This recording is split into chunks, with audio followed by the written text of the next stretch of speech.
Welcome to the conclave, Manoj. So happy to have you here.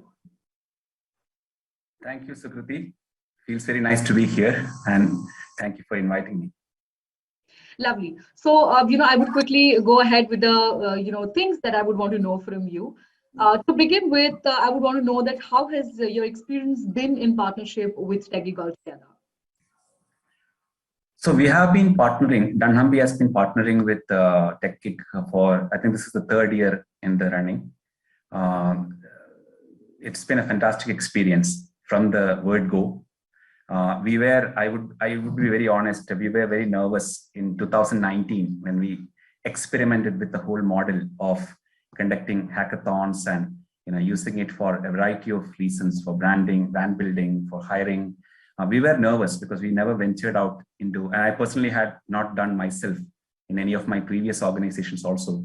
In fact, that was the year I joined dunnhumby, in 2019. So we were a bit nervous, I must admit. But the whole experience was so fantastic. When we launched, we got, I think, the more than 10,000 submissions came in the first go, which revved up the engine really well. And this was pre-pandemic, so we could create the funnel, shortlist people, and then have the 30 finalists come to dunnhumby office on a Saturday and do the final event, and meeting people from across the country, flying to Gurgaon and doing the finals, right? That was again a very nice experience for us. So from there it kickstarted, and then we have been partnering on a variety of areas, including the Geek Goddess contest that happened recently.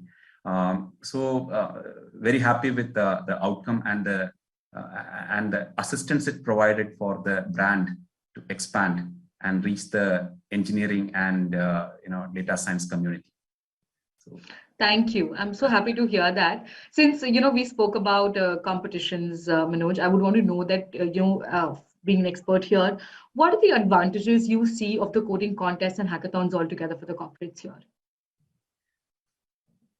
There are multiple advantages, and it depends on from which vantage point you want to look at, right? The priority will vary. For us, the number one priority was we want more in the tech community to know about dunnhumby. So we do some great work, lots of innovation, and dunnhumby has a reputation of being a really reputed data science company. But beyond that, we also have a strong engineering and product development capabilities that we are building in India. So doing this codathon, has really helped us build that brand. Yes, because once you do something like this, it's not just that you're reaching out to people and they're just submitting their entries. By looking at what they have to submit, the kind of problems they need to address to get ahead in the competition, you're also giving them an opportunity to see, look, this is the kind of stuff that you might be doing in real life, right? So it's a bit of a slice of the real life problem that you are presenting when you are onto these codathon events, which again, it's not just about, okay, everyone knows about dunnhumby, but also, okay, this must be a place where there's a lot of innovative work happening, if this is the curtain raiser or preview that we are getting from the company with this kind of an event. So brand building is number one. It's a big advantage. Second is hiring itself, and that happens in two ways. One is if you have this whole funneling, and then there are finalists, and you could take their CVs if they are interested and then interview. So far, we are still optimizing. I must admit, we had limited success for the direct hiring, because we are also trying to figure, because sometimes it will be like, okay, I don't want to relocate to Gurgaon, even if I am entering the codathon, or my experience level is not same as what you're looking for. So there are those mismatches that happen. But what I've seen is, and I'm pretty sure that 10,000 people, if they are from across the country applying for this, there would be many people who would have registered the name dunnhumby, maybe 3 months, 6 months, 1 year later, they would just apply separately. So can you measure all of that in a quantifiable way? Not possible. But I'm pretty sure we have been able to overall, hire, even during the pandemic, close to 250 people in dunnhumby India office in the last 18 months. And in fact, more than 250 people. And we have significant hiring targets for next year as well. So all of that we have been able to achieve because the word is spreading, the whole brand dunnhumby. And that is helping the engineering talent to just proactively apply to dunnhumby. And I'm sure this has played a significant role. Third is innovation. right? So if you look at these coding competitions and hackathons and codathons, this also gives a significant opportunity to spur innovation, come up with ideas, involve the community, and even it can lead to some new products. So again, we haven't really gone that far, but I'm pretty sure over the next 2 or 3 years, we would be gaining a lot more on the innovation front as well from these events that we conduct. Thank you. Let's go ahead, and I would want to know about the brand building part here. That how is this entire process had helped you bring your brand reach out to a mass altogether in the market? So one part is what I already said, right? The engineering talent is getting to know of us and word of mouth.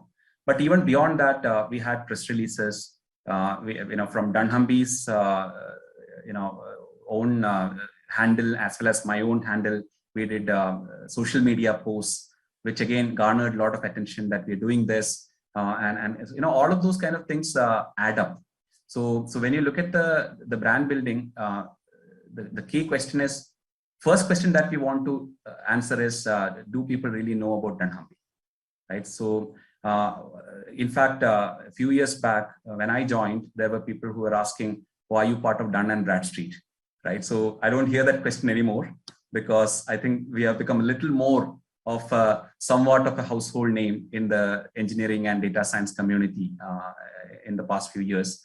So we wanted to be known to more people, and conducting the event and then publicizing, popularizing this, spreading this on social media, all of this adds up. I wish I had a brand measurement tool which says that, okay, it was 3.5 and it's gone to 4.3 out of 5. But unfortunately, we haven't been able to measure that accurately.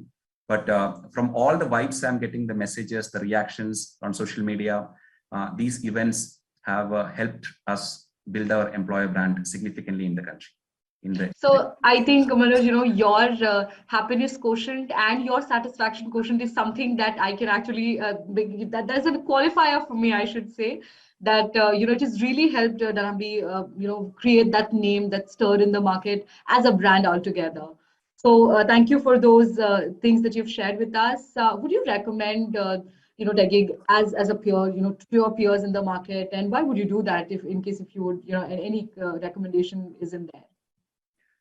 So I would recommend, but I don't think Techgig will need my recommendation, because the tech community, the developers and the data scientists and this whole community, if you look at, right, it's kind of leading platform, and people go there very often.